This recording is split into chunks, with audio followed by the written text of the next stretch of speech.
Hi boys and girls, this is Miss Alexis and today I will be reading Cinderella. Once upon a time there was a kind sweet girl named Cinderella. Her mother died when she was very young and her father married again. His wife and her two daughters, Anastasia and Drusilla, were mean and they treated Cinderella like a servant. One morning there was a knock at the door. Cinderella opened it to find a stylish footman. He handed her a gold envelope. "The palace is holding a ball for the prince's birthday tonight," he announced. "Every girl in the kingdom is invited." "This isn't for you," cried Anastasia, snatching the invitation. "But the footman said every girl is invited," protested Cinderella's father. "Of course, she may go," Cinderella's stepmother said slyly, "as long as she finishes all of her chores."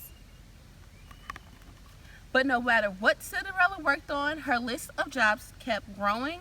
Her sisters and her stepmothers made sure that iron my dress, brush my hair, polish my nails, fetch my necklace. "Oh dear," giggled the stepsisters when the coach arrived to take them to the palace. "Aren't you ready yet?" And they flounced in their pretty dresses, laughing unkindly. Poor Cinderella sat by the fireside. I wish I could wear a pretty dress and meet the prince," she sighed. Suddenly, the room was filled with a sparkling light as a fairy appeared. "Dry your eyes, Cinderella," said the fairy. "I am your fairy godmother, and we have work to do." "Go to the yard, fetch me the biggest pumpkin you can," her fairy godmother said. Swoosh! With a wave of her wand, Cinderella's fairy godmother transformed the pumpkin into a beautiful coach. Next, the fairy godmother rounded up 4 white mice and a rat. Whoosh! A gleaming white stylish coachman appeared.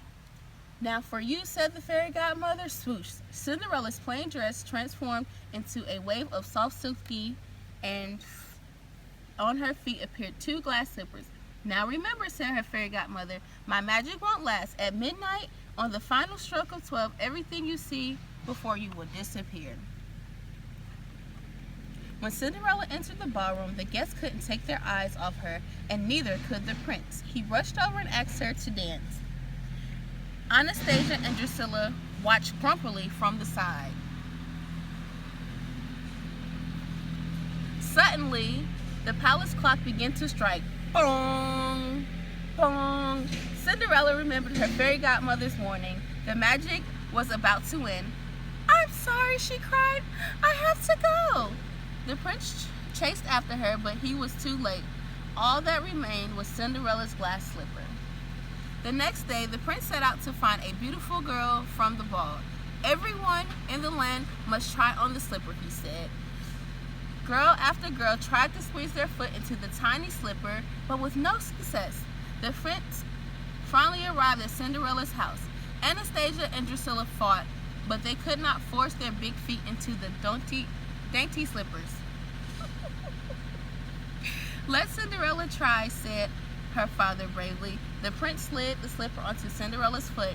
"It fits," he cried happily. "My search is over. Will you marry me?" Cinderella agreed at once.